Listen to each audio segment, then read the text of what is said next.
Hey, you guys, welcome back to my channel. It's Ali, your favorite eccentric SLO-mad. And as promised, let's run through Vietnam, you guys, because I said I'm going to give you two. So first, to click that subscribe button if you haven't already, that notification bell so you know when I post another video, and give me a comment. Let me know where you are in your personal journey and if this is helpful for you.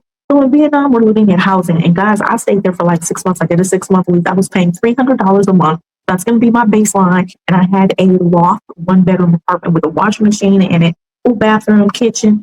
Now, I did not have a full kitchen. I did have a cooktop, but it was perfectly fine, y'all. You can buy cooktops. You can buy extra cooktops if you need them and plug them in. They work great, right?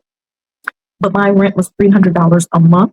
I know I have a friend who's there who has a 2-bedroom and she's paying in like the $600 range.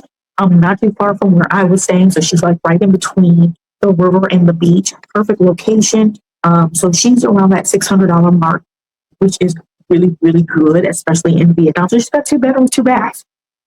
Perfect, right? Utilities, usually water is included. Electric is about $25 a month or higher. It could be $25 or $50 a month, but it shouldn't be super, super high. You're going to manage some things. Keep in mind that most of these places have AC units on the wall. Pull up so you can see, like so. This condo that I'm in right now is a 3-bedroom, 3-bath, and it has 5 AC units. I can have all of them on. And yes, that is going to increase the electric bill, but you just turn it off. Not like in the US. In the US, well, what do? We run central air. We leave it on because it's cheaper. If you leave it on, you don't cut it on and off. You put it on auto, set a temperature, and then let it regulate itself. No, you turn it off and you leave. Just turn it off. Okay. All right. So we're in Vietnam. Visa. Let's talk about these visas. Oh no, let's talk about food first. Let me go in proper order. I'm gonna say I feel like y'all, and I know somebody's gonna say something to me. I feel like food in Vietnam is a little bit more expensive. And this was when I'm basing this on, I was just in Hanoi for over a month. And I spent 6 months in Da Nang. I've been to Ho Chi Minh City, which is probably the cheapest place as far as food is concerned. And Hue is a big touristy place, so the food is expensive because you're going to eat in that central area. You could go to the grocery store and stuff like that. But again, I feel like the low end from Vietnam is closer to 200 to 300. That's my experience. I'm vegetarian, so things may be a little bit more expensive. The fruit stands and stuff like that, as opposed to meat. But Vietnam is big on seafood, and the seafood is not cheap. So juggle that how you may. But yeah, you could eat noodles every day, and spend less than $5 a day eating noodles every day. Yes, you could. Okay. The coffee is the bomb. So if you go to Vietnam, Vietnam has hands down some of the best coffee in the world. Okay. Egg coffee, you got to try it. Coconut coffee, you got to try it. Anyway. So 200 to 300 for your food in Vietnam. And then let's talk about visas. So for Vietnam, in order to enter, there is no visa exempt. I don't think for anyone for Vietnam, unless you are, you have some heritage and you get to stay because you're applying for your citizenship or residency or whatever. But for anybody else, including U.S. passport holders, we have to apply for a visa before we go to Vietnam. And they start at $25 for 3 months. That's one time entry, so you know you're going to go and you're going to stay. If you know you're going to bounce in and out because you got some other things to do, or you want to check out some of the other countries, nearby countries and things like that, get the multi-entry. That's going to be $50. So that's $25 or $50 every 90 days. That's 4 times a year. So you got to calculate that in annually. Okay. So either it's going to be $100 or it's going to be $200 for the entire year. Not bad, right? And they don't limit. They don't really question you going in and out.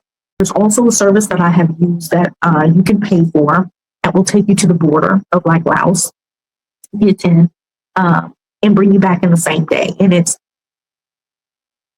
I believe it runs about $50 or so. I don't know what they're charging now, but it was about $50 plus your visas in and out of Laos and then back into Vietnam. So you that whole package there that you have to consider. So that's something that you have to do. So incorporating your border runs is going to be mandatory because you're going to have to do them if you're in Vietnam. All right. Next thing is data. I would say it's a little bit cheaper than in Thailand. Just on GP, you don't have to even do a long-term data agreement, but on average, it's about $12 a month, and they have great unlimited data packages as well. The next thing is transportation. They have buses and they use Crab, and you can rent scooters. So depending on where you rent or buy scooters, a friend of mine, she bought her scooter.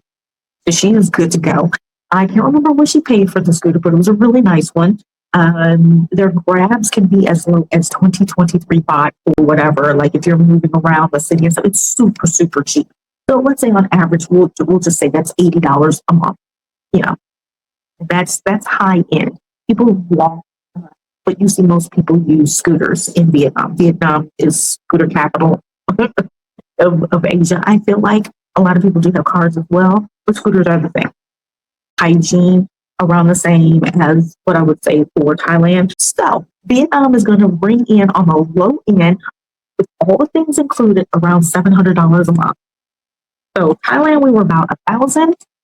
Vietnam, you can easily manage on a budget around $700 a month. Okay. You add entertainment and other things in there, it's going to increase that because that is not included in this base. Okay. So just remember that. Don't be like, oh, I was out partying and all this. And like when I did my expenses for the month, I came up to 1,500. Listen, you was out partying. Enjoy yourself. And it's only 1,500. 1,500 is not a lot. But I know a lot of people are like, I can save 1,200 or I get 1,000 a month. Can I survive off of that? So that's why this particular video or this series is going to be based on that range. The high end can be anything above that. Okay. So anyway, you guys, that's a breakdown. That's kind of what your expenses would be every month. And I know some of it you can say, well, I spend way more of that than that in the States. If you know that you're going to be doing other things, you're mimicking the lifestyle that you've had in the States, jot those things down on your list. I'm not telling you right or wrong, you should or shouldn't do them. But you're the one who has to keep track of that and make notations of things that you want to do. Maybe you want to go golfing. You're in a place that has great golf courses. I know someone who golfs all the time. Maybe you want to go scuba diving. You're a diver. I met someone here in Thailand that's a diver. And so that's an expense. And that's a calculate. That's their entertainment. You got to do that. You got to put in there. If you're a person who wants to do some hiking parts and they're not all free, you have to calculate that in. Okay. So these are things that will help you get started, help you start planning, and help you see that there are other places that you can go and you can survive off of less than what you have, especially in the States. But again, it's going to depend. It's not always going to be apples to apples comparison. Sometimes you're comparing apples to oranges. If you are in California or New York and you are trying to, decrease your expenses and you want to come to Southeast Asia on the budget that you're living on in New York, you're going to be living like a king or a queen. I can tell you that right off the bat. So it depends on what you're comparing it to, okay? So I want you guys I want to make sure you're thinking about it. So you're like Arkansas or Oklahoma or even parts of Texas, and you're moving to, out of the country, it may be an increase from what you're used to paying. You can get in some of these smaller towns and stuff, you can be paying less than $800 a month for rent. You could be paying around $1,200 a month for rent. Of course, it doesn't include everything, but you're in the same bracket. That's when you start to say to yourself, what are the other benefits? Why else am I doing this? I can't only be doing this for the money, because the mindset shift has to happen in order for you to be successful and for you to enjoy being in another place. Because if it's just about the money and you aren't looking to make some changes in how you walk around this globe, you may find that you may find yourself back where you started. And if that's not what you want to happen, you need to prepare yourself for the change that is going to inevitably come knocking on your door when you make that shift. All right, you guys, I hope this is helpful. Let me know if there's some countries that you want me to do a breakdown on. I will definitely go down my top 10 list for you guys. So make sure you click that notification bell, click the subscribe button, and so you'll know when I post any new videos and break these down. If this is helpful, please tell me in the comments. Again, if there's a place that you want me to do a breakdown on for you, please let me know.